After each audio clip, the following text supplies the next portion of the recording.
আসসালামু আলাইকুম। Welcome back to my channel Ruksana's রান্নাঘর। আশা করছি সবাই অনেক ভালো আছেন। টাইটেল দেখেই বুঝে গিয়েছেন আজকে আপনাদের সাথে কি রেসিপি শেয়ার করব। আজকে কাঁচা আম দিয়ে ঝুরি আচার তৈরি করে দেখাবো। এটা অনেকেই তেলে ভিজানো আচার নামে চেনে, আবার অনেকেই ঝুরি আচার নামে চেনে। তো আজকে এই ঝুরি আচার বানানোর জন্য আমাদের লাগবে কাঁচা আম, আর আমি এখানে আমাদের নিজেদের গাছ থেকেই কাঁচা আম নিয়ে এসেছি। আর লাগবে আমাদের পেঁয়াজ, আর এই আচারটা তৈরি করার জন্য যতটুকু আমের কুচি হবে ঠিক ততটুকুই পেঁয়াজ কুচিও নিব। আর এই আচারটা বানানোর জন্য ছোট বড় সব ধরনের আমই নিতে পারেন, শুধু পাকা আমটা বাদ দিতে হবে। এরপর আমের খোসাগুলো খুব ভালোভাবে ছিলে নিতে হবে, আর আমি এই কাজটা বটির সাহায্যে করে নিচ্ছি। আর দেখুন সবগুলো আমি খুব ভালোভাবে ছিলে নিব। তো দেখুন আমি সবগুলো আমি ছিলে নিয়েছি খুব ভালোভাবে, আর খুব ভালোভাবে ধুয়েও নিয়েছি। আর এখানে পেঁয়াজ ছুলে নিয়েছি, তবে আপনাদের দেখানোর জন্য এখানে অল্প কিছু পেঁয়াজ নিয়েছি, আরও পেঁয়াজ কিন্তু আমি ব্যবহার করব। এরপর দেখাচ্ছি যে আমের ঝুরিটা কিভাবে তৈরি করবেন। আমটা বটির সাথে এভাবে ঘুরিয়ে ঘুরিয়ে কাচিয়ে নিতে হবে, তাহলে দেখবেন খুব সহজভাবে এভাবে ঝুরি হয়ে যাবে আমের। আপনারা চাইলে এই কাজটা গ্রেটার দিয়েও করতে পারেন বা ছুরির সাহায্যেও করতে পারেন। আমি সবসময় বটি দিয়েই এই আচারটা তৈরি করে থাকি, তাই আমি বটিটাই ব্যবহার করছি। আর দেখুন খুব সহজেই কিন্তু এইভাবে আমের ঝুড়িটা তৈরি করে নিতে পারবেন। তো এভাবেই খুব সহজে আমি আমের ঝুড়িটা তৈরি করে নিব, মানে আমের কুচিটা তৈরি করে নিব। শুধু আমের জাটিটা সেটা ফেলে দিব। তো দেখুন আমি সবগুলো আমি খুব ভালোভাবে এভাবে কুচি করে নিয়েছি। আর এদিকে আমি পেঁয়াজও কুচি করে কেটে নিয়েছি। পেঁয়াজ কুচি তো সবাই করতে পারেন, তাই এটা আর দেখালাম না।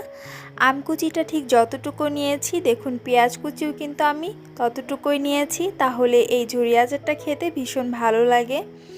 এরপর আমের ওপর আর পেঁয়াজের ওপর আমি হলুদ দিয়ে দিচ্ছি পরিমাণ মতো, কারণ আম আর এই পেঁয়াজ কুচি হলুদ দিয়ে মেখে তারপর রোদে শুকাতে হবে। এই আমের ঝুরি আচারটা অনেকেই অনেক রকমভাবেই বানায়, কিন্তু আমি কিভাবে তৈরি করি সেটাই আপনাদের সাথে শেয়ার করব। হলুদ দিয়ে আম এবং পেঁয়াজ কুচিটা আলতো হাতে মাখিয়ে নিতে হবে, বেশি চটকালে কিন্তু পানি উঠে যাবে, তাহলে কিন্তু এগুলো শুকাতে অনেক বেশি টাইম লেগে যাবে।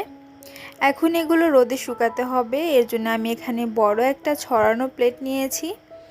আর এই আমের কুচি আর পেঁয়াজ কুচিগুলো এই ছড়ানো প্লেটের ওপর নিয়ে খুব ভালোভাবে ছড়িয়ে নিব। চেষ্টা করতে হবে একটু পাতলা করে ছড়িয়ে দেওয়ার জন্য, যাতে এটা তাড়াতাড়ি শুকিয়ে যায়। মোটা করে দিলে অনেক সময় লাগবে শুকোতে। এর জন্য আমি এখানে অনেকগুলো প্লেটই নিয়েছি, যাতে খুব ভালোভাবে ছড়িয়ে দিতে পারি পাতলা করে। আর যাদের রোদে শুকানোর মতো কোনো সিস্টেম নেই, তারা চাইলে ফ্যানের বাতাসে কয়েকদিন সময় নিয়ে শুকিয়ে নিতে পারেন। তবে বেশি ভালো হয় যদি এটা রোদে শুকাতে পারেন, তাহলে এই আচারটা অনেক দিন পর্যন্ত ভালো থাকে। সেমভাবে আমি পেঁয়াজের কুচিটাও বড় একটা প্লেটের মধ্যে ভালোভাবে নিয়ে ছড়িয়ে নিচ্ছি। পেঁয়াজ কুচি এবং আমের কুচিটা আমি আলাদা আলাদা প্লেটে সাজিয়ে নিয়েছি, কারণ শুকানোর পর দেখব যে কোনটা কতটুকু হয়েছে। আর পেঁয়াজ কুচি প্লেটের ওপরও হয়নি জায়গা, এর জন্য আমি দুটা বোলের মধ্যে সাজিয়ে নিয়েছি। একটু শুকিয়ে গেলে তারপর প্লেটের উপর নিয়ে নিব। তো দেখুন এরপর আমি সবগুলোই রোদের উপর দিয়ে দিয়েছি। আর ছাদের উপর অনেক রোদ ছিল, তাই আমার আমের কুচিগুলো শুকাতে 2 দিন টাইম লেগেছে, বেশি সময় লাগেনি। তো দেখুন এতটুকু হয়েছে আমের ঝুড়িটা। আর পেঁয়াজ কুচিটাও খুব ভালোভাবে শুকিয়ে গিয়েছে, পেঁয়াজ কুচিটা একদম ব্রেস্তা ভাজার মতো হয়ে গিয়েছে। তো সবগুলো আমি এক প্লেটের মধ্যেই ঢেলে নিয়েছি। এখন এটা হচ্ছে আমের ঝুড়িটা, আর এটা পেঁয়াজ ঝুড়িটা। এখন এই আমের ঝুড়ি আর পেঁয়াজের ঝুড়িটা তেলে ভেজানোর পালা। তো এখন তেলটা তৈরি করে নিব। এর জন্য একটা কড়াই নিয়ে নিয়েছি, আর কড়াইয়ের মধ্যে পরিমাণ মতো সরিষার তেল নিয়ে নিচ্ছি। আর এটা একদম খাঁটি সরিষার তেল। আমার এই আমের আচারটা তৈরি করার জন্য 1 কেজির মতো সরিষার তেল লেগেছিল, তবে আপনাদের তেলের পরিমাণ কম বেশি লাগতে পারে। এরপর আমি এর মধ্যে দিয়ে দিচ্ছি আদা বাটা। অনেকে এই আচারটা শুধু তেল দিয়ে ভিজিয়ে থাকে, তবে আমার একটু মশলা না হলে ভালো লাগে না, তাই আমি এখানে আদা বাটাটা ব্যবহার করেছি।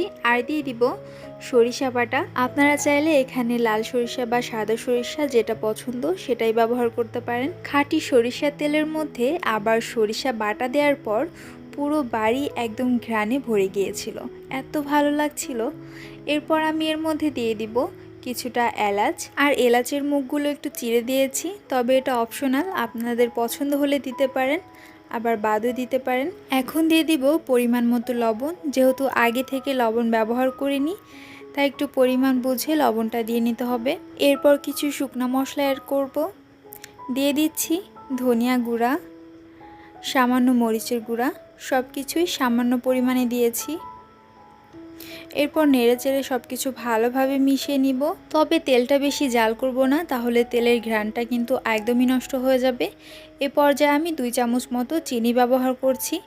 এতে করে কিন্তু আচারের টেস্টটা অনেক বেশি ভালো আসবে। এরপর এর মধ্যে পাকা মরিচ এবং রসুন দিয়ে দেব। এখানে অনেকগুলো রসুনের কোয়া আমি দিয়ে দিচ্ছি আর অনেকগুলো পাকা মরিচ দিয়ে দিচ্ছি।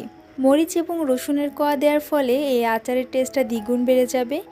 একবার হলেও এভাবে বানিয়ে দেখবেন, ভীষণ ভালো লাগবে আচারটা খেতে। এই পর্যায়ে চুলার আঁচটা অফ করে দিব আর এই তেলটা ঠান্ডা করে নিতে হবে।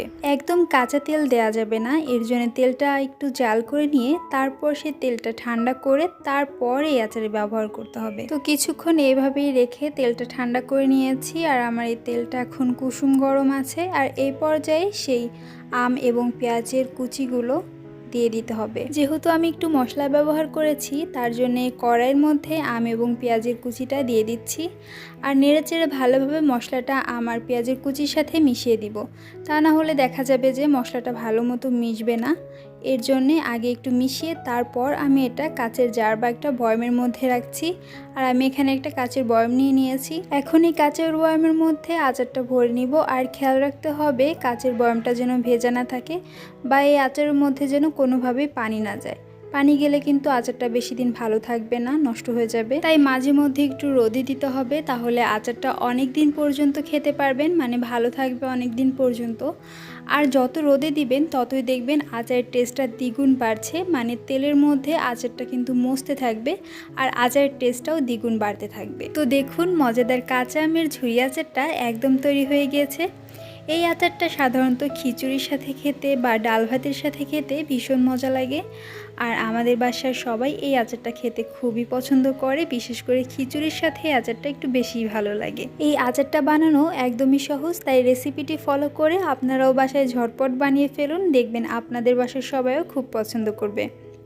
আশা করছি আমার আজকের রেসিপি আপনাদের কাছে খুবই ভালো লেগেছে। যদি ভালো লাগে অবশ্যই আমার ভিডিওতে একটি লাইক করে আমার চ্যানেলটি সাবস্ক্রাইব করে আমার পাশেই থাকবেন আর পাশে থাকা বেল আইকনটি অবশ্যই প্রেস করে রাখবেন। আজকের মতো এখানেই বিদায় জানাচ্ছি, দেখা হচ্ছে নতুন কোনো মজাদার রেসিপির সাথে। এই পর্যন্ত সবাই অনেক ভালো থাকবেন। আল্লাহ হাফেজ।